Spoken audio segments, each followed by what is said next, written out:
Hello everyone, Shreyas ব্লগে তোমাদের আবারও স্বাগত জানাই।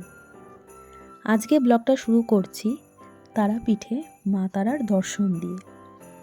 কিছুদিন আগে কালী পুজোর পর আমরা সপরিবারে শান্তিনিকেতন ও তারাপীঠ ঘুরতে গেছিলাম। সেখান থেকেই কিছু ভিডিও ক্লিপ তোমাদের জন্য শেয়ার করলাম। তারাপীঠে সন্ধেবেলা মা তারার আরতি দেখার জন্য আমরা সবাই মিলে সেখানে উপস্থিত হয়েছিলাম।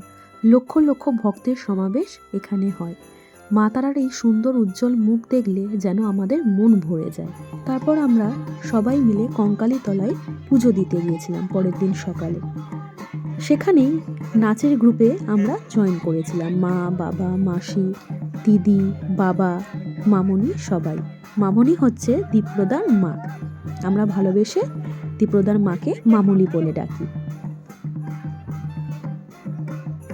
এই নাচের ভিডিওটা করেছিল দাদা ভাই। এই প্রথমবার আমরা সবাই মিলে এরকমভাবে নাচলাম। খুব সুন্দর অনুভূতি হয়েছিল। তোমরা অবশ্যই জানিও তোমাদের নাচটি কেমন লাগলো।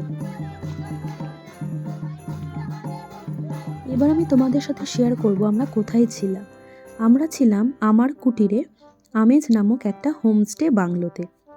এই বাংলোতে ওপর নিচ মিলিয়ে মোট 5 জন থাকতে পারে, একই ফ্যামিলির বা অন্যজনের ফ্যামিলির।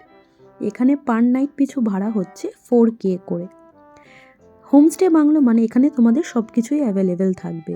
খাট, বিছনা থেকে শুরু করে ফ্রিজ, রান্নাঘরের সরঞ্জাম, তারপর চেয়ার, টেবিল, তেল, মশলা সব কিছুই, ওয়াশিং মেশিন। এখানে তোমরা নিজেরাও রান্না করে খেয়ে নিতে পারো। হোমস্টে বাংলোতে আমার থাকার অনুভূতি বলতে পারো প্রথমবার। তাই খুবই ভালো লাগলো। বেড়াতে গিয়েও মনে হয়েছিল যেন আমি আমার নিজের একটা কোনো লোকের বাড়িতে ঘুরতে এসেছি।